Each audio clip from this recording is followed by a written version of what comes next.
I was sitting waiting for her to come out of the colonoscopy. They told me how long it would take, and I was working with my laptop in the waiting area, and I then started paying attention to the time, and we were going pretty far past. And they called me in to go back to see her, and yeah, well, I'll never forget that the doctor walked up, and she had a look on her face, and she said, "I'm so glad you came in today." And when she said that, I just knew, my heart just stopped. I just knew we were about to get some bad news. And we did. It was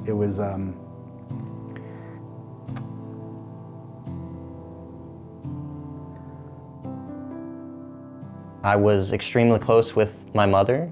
She was diagnosed with colon cancer when I was about 10 years old. All I really could comprehend at first when it all kind of started happening was that it was not good, but at the same time, whenever we first caught it, you know, they were like, this is something that we can deal with. We were open about it, and we were candid with each other, and we got help from outside experts and counselors.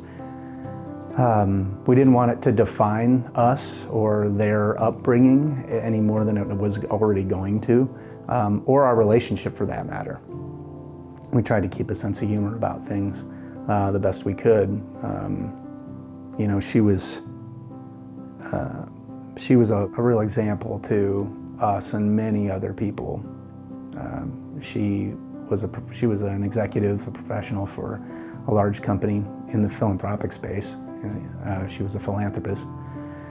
And so a lot of people knew of her. Many didn't even know that she was battling as she was. She essentially for 8 years looked everything negative in this world you possibly could in the face and basically said, bring it on. Continued to go to work day in and day out, continued to be the best mother either me or Drew could ever ask for. She would guide you, but not really give you answers. She was very wise. You could ask any question and she'll give you an answer, and it'll lead you right to what you're looking for. She was an awesome person to be around. She made everybody that came in contact with her feel comfortable and welcomed and appreciated. She was just a really warm, loving soul like that, non-judgmental.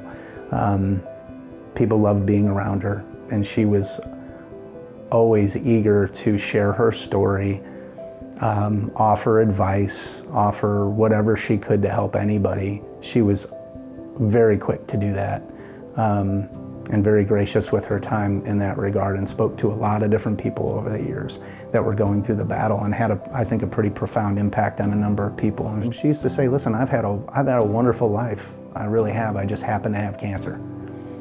And I mean, at first it sort of sounds like, wow, you know, almost a trite thing to say about it. But the depth of that statement when you've experienced it and you've been with somebody who's experienced it is simply remarkable, that anybody would have the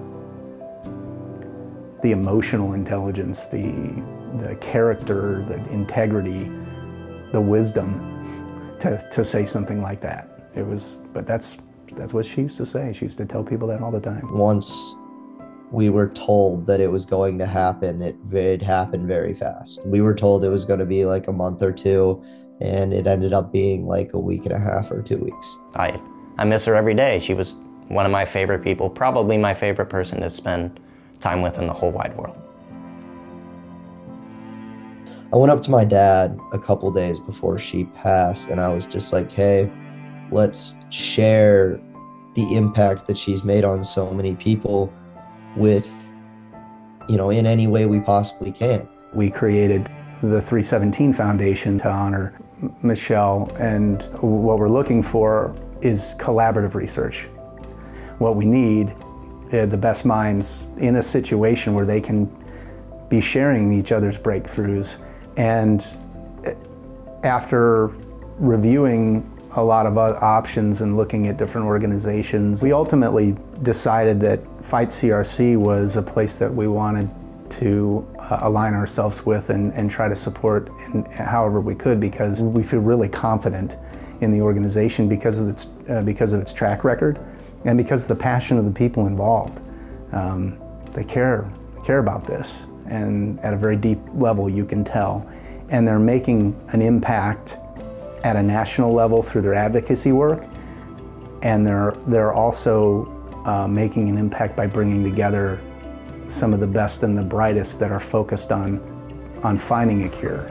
And so our intent is to continue to align with the efforts that will support the Path to a Cure initiative that Fight CRC has in place. And in particular, we're supporting the Think Tank initiative, where we're bringing together people to share their insights and their breakthroughs, because that's the type of collaborative research that we think is going to really be required to move us along this path to a cure. Colorectal cancer has had a huge impact on so many people's lives.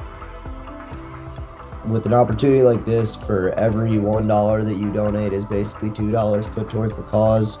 You can't really get better than that.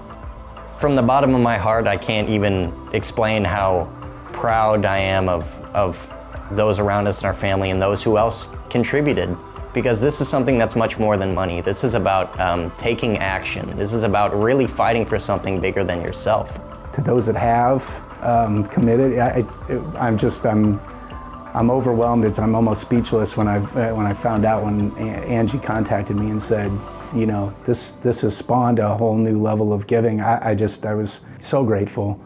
I want to thank everybody who has stepped up since we made the challenge grant. I know my wife is smiling about that. She was a philanthropist. I guess maybe I picked up a little something from her over the years. I know that's her. I know it's Michelle. I know she's involved in this in some way. Her spirit is with this. It's a special thank you to those who stepped up and contributed as a result of our challenge grant, because at some level it kind of brought me closer to my wife, who I miss dearly. I just could feel her presence in that when Angie told me. So I'm really grateful for the folks who've done that, and those who are considering it or considering different places to invest resources. You know, there are a lot of places that need money. There's a difference between needing it and having it be a very worthy place to put your investment, and this has both. It has a great need and a disproportionate level of funding for what it should have for the impact that it has on our communities. So the need is there. No one should ever have to experience a level of suffering that this disease causes.